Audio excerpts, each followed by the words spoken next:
Voici la deuxième partie sur, là on a vu comment on fait pour partir et revenir. Là on va voir d'où on part, où on est arrivé. Donc Pierre Morin va venir nous parler de la petite histoire d'une grande association.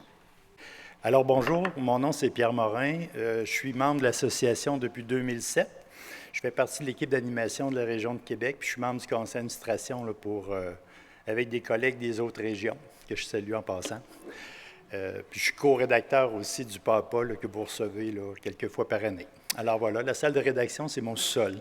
C'est très modeste. Alors, voilà.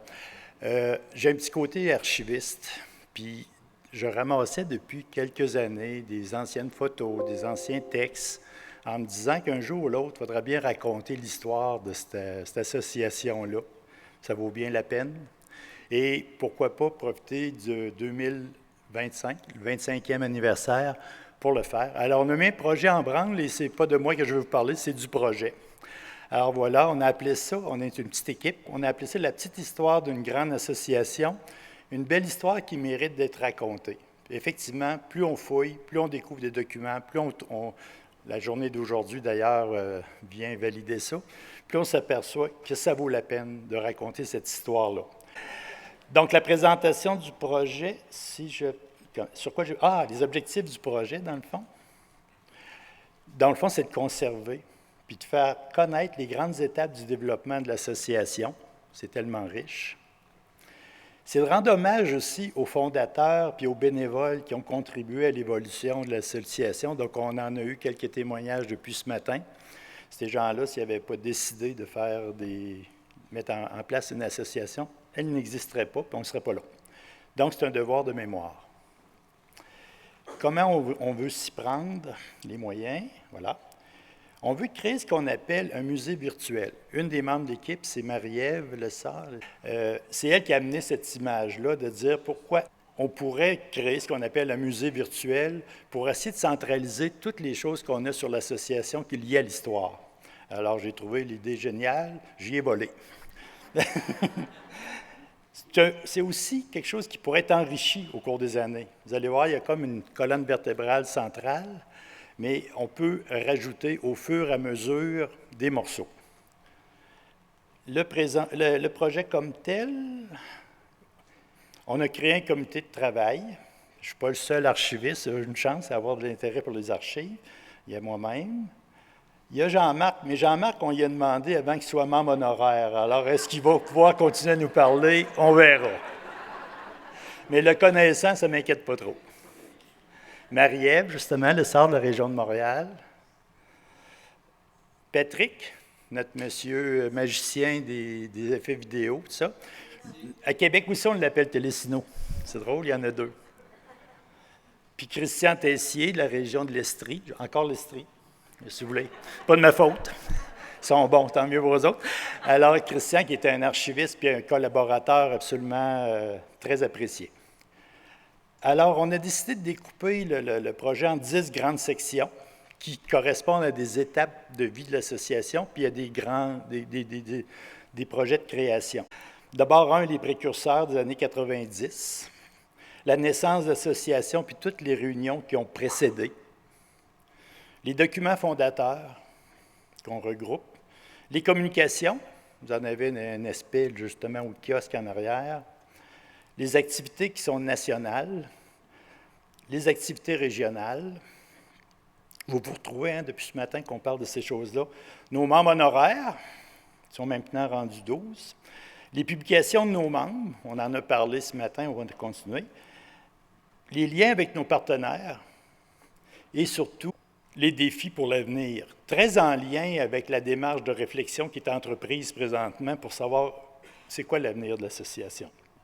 Alors, voyez-vous, ça, c'est notre colonne vertébrale centrale auquel on peut greffer des morceaux. Bon, on ne veut pas quelque chose de lourd. Et on a ce qu'on appelle des hyperliens qui peuvent nous aider. Où on prend nos informations, on récupère des textes, photos, vidéos déjà publiés dans le PAPA. Sur le site web, c'est la chaîne YouTube. On a aussi, ça réduit. C'est ça, c'est justement Jean-Marc qui disait c'est gros comme travail. Oui, mais on a déjà des documents.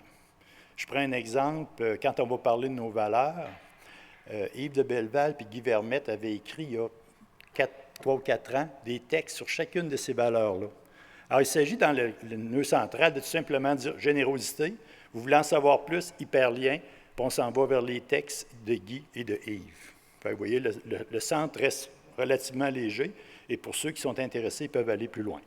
Recherche menée dans les anciens comptes rendus du CA, qui sont très bien classés en passant, puis dans les anciens documents produits, et sollicitation auprès des membres qui étaient présents dès les premières années de l'association. Donc, M. Gérard Lefebvre qui m'en a envoyé, Paul Lacasse à Québec m'en a fourni beaucoup, puis en même temps, j'en profite pour faire un appel à tous. S'il y a des anciens membres ou des... je ne sais pas comment les qualifier, là, je veux rester poli, nos vétérans, s'ils trouvent des fois des documents ou des photos anciennes, bien, vous pouvez communiquer avec un des membres du groupe. Ça nous ferait plaisir. Donc, ça implique plusieurs personnes. Le modèle de présentation prévu, on s'est dit, on veut quelque chose d'assez léger. Donc, le premier, c'est de l'écrit. Publication de texte dans le pas à pas. Il y a tellement de matériel qu'on s'était dit, on va tout passer ça dans la 25e année. On commence en février, puis on finit en décembre. Mais il y a beaucoup de matériel. C'est beaucoup. Et on ne veut pas non plus des pas à pas de 35 pages parce que les gens ne les liront pas. Alors, les 4 premiers chapitres sont publiés. La semaine dernière, vous aviez comme la 2e section des communications. En novembre, on va avoir les projets d'envergure nationale. Puis pour le grand rassemblement, pour vous donner un aperçu, et c'est ce qui s'en vient, c'est ce que j'annonce pour les prochaines minutes, une présentation du projet de production, 7 à 8 minutes qui finalement dure 10. C'est difficile de résumer 25 ans en 7 minutes, sous forme de ligne de temps. Puis, éventuellement, quand tout ça va être complété, nos 2 webmesses, Jean-Marc et Marie-Ève, vont mettre ça en langage web pour que ça soit disponible sur le site web, dans la formule que je vous disais. Un exemple, justement, je vous ai donné l'exemple des valeurs, mais un autre exemple, voyez-vous, c'est justement Christian qui a fait un gros travail pour répertorier. On est rendu à 92 publications. Alors, ce qu'il s'agira de faire, c'est tout simplement d'avoir un petit texte qui annonce qu'il y a 92 publications avec quelques éléments et un hyperlien qui va nous mener à un PowerPoint où chacune des publications sont décrites, incluant bien sûr nos publications. C'est beau l'humilité, il ne faut pas exagérer. Donc, un musée, je termine là-dessus, un musée virtuel qui témoignera de la vitalité de notre association, qui mettra en valeur la richesse de notre histoire, qui rendra un hommage bien mérité à nos pionniers et à nos nombreux bénévoles, puis qui pourrait être enrichi au cours des années. Comme je vous disais, là, on découvre un texte l'an prochain, on a une nouveauté, on le greffe à une des 10 sections. Il va y avoir de la place. Puis s'il faut, on rajoutera une 11e section, qui laissera des traces durables qui pourront nous faire connaître auprès de nos nombreux partenaires. Une association symbole de fierté. Alors voilà, merci de votre attention, puis longue vie. Je fais la transition vers justement ce qu'on veut vous présenter aujourd'hui. Puis là, pour ça, je pense que Patrick, s'il vous plaît, je vous parlais de la ligne de temps. Si la police faisait une enquête, il enquêterait sur nous autres parce qu'on s'est téléphoné beaucoup au cours des dernières semaines. Il manque une photo, il manque un commentaire, c'est ça. Moi, j'ai monté le scénario, le découpage, mais Patrick, c'est le magicien là, de l'image, et il a produit la ligne de temps. Avant d'aller plus loin, je veux aussi dire qu'il y a eu des narrateurs qui se sont prêtés au jeu. Joanny Gagnon, qui n'est pas ici, puis Denis Guénette. Denis? Ah, il est là, OK. Denis, qui est un ancien de Radio-Canada, qui a une voix radiophonique un peu meilleure que la mienne. Alors, Denis était un des narrateurs, de même que Patrick. Alors, Patrick, si tu peux présenter un petit peu ou on présente la vidéo, puis ça va aller Oui, avec. je peux présenter un petit peu. Donc, c'est Pierre qui m'a demandé s'il y avait la possibilité de faire une ligne de temps. Donc, on m'a donné un exemple. Je crois que c'était des dentistes ou je ne sais plus quoi. Ils avaient fait pour une conférence une ligne de temps. Donc il m'a dit, est-ce que tu es capable de reproduire ça? Donc j'ai un peu fouillé, puis je dis oui, je suis capable. Donc je suis parti de cette base-là. Je suis parti de tous les documents que Pierre m'a fournis, qui ont été fournis effectivement par beaucoup de monde. Et puis j'ai commencé à travailler là-dessus. Donc en fin de compte, j'ai travaillé comme si je travaillais sur un PowerPoint, avec l'esprit de dire, on va en faire une vidéo complète, OK, parce que c'était plus facile d'aller tracer une ligne dedans dans PowerPoint que de le tracer dans la vidéo, hein, pour faire simple. Et en plus, j'ai dit, il va falloir mettre des narrations. Donc, Pierre a préparé les narrations. Et donc, Denis, Giovanni, qui n'est pas là aujourd'hui, et moi-même, nous avons fait les narrations sur la vidéo. Voilà.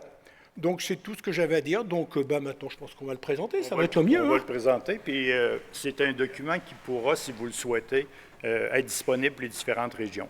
Il fait partie de notre héritage. Merci. Monsieur